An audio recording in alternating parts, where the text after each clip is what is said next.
Christine Dobbin talked with more of the passengers who were on that flight. She continues our live team coverage from Hobby. Christine? Dave, there were about 47 passengers on board that plane, and we talked to some of them as they came through baggage claim to pick up their bags after the incident. Many of them tell us that the landing was a bit bumpy, and then they say shortly after, that's when they realized that something was wrong. They say someone yelled fire and then told them to get off the plane. Some of them grabbed their children, some grabbed their dogs, and we talked to one eyewitness who even watched from his plane that was flying just above.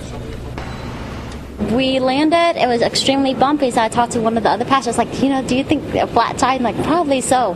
And then they were like, pilot came on, like, get out, get out, get out. And then I was the first one out because I was in row one. Had my baby, went down the chute, and that was it. We landed, and it was like really, really bouncy, and everyone's like, what's going on, So it wasn't until then. How concerned were you? Were you very concerned about your safety? Not really. I was just kind of like, what's going on? Then when I saw something running around, I was like, okay, something's really bad, I was thinking to myself, it must be Friday the 13th because we had a medical emergency on our plane and we were landing, in a hurry and saw that out there. I was trying to figure out if something special was going on, but. Now, some of those passengers did have connecting flights from Houston. Now, many passengers in the front of the plane say they never saw fire or smoke, but of course they heard the warning to get off the plane.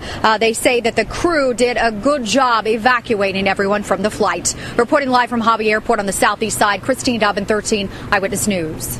Federal investigators will look into this evening's fiery landing at Hobby Airport, and it joins a list of other similar incidents at Houston airports. A search of federal government websites shows that more than 2,000 tire and landing gear related incidents have occurred. Tire-related incidents are nothing new for Hobby and Bush airports, but they are not a frequent occurrence.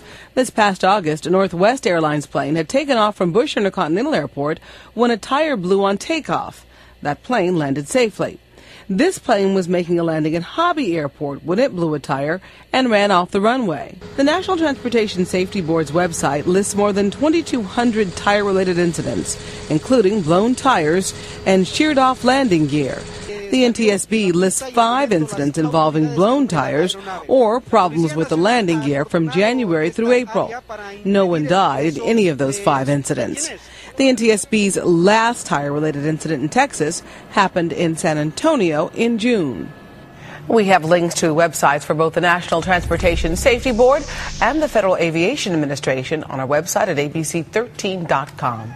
And stick with Eyewitness News and abc13.com for continuing coverage of this incident at Hobby Airport tonight.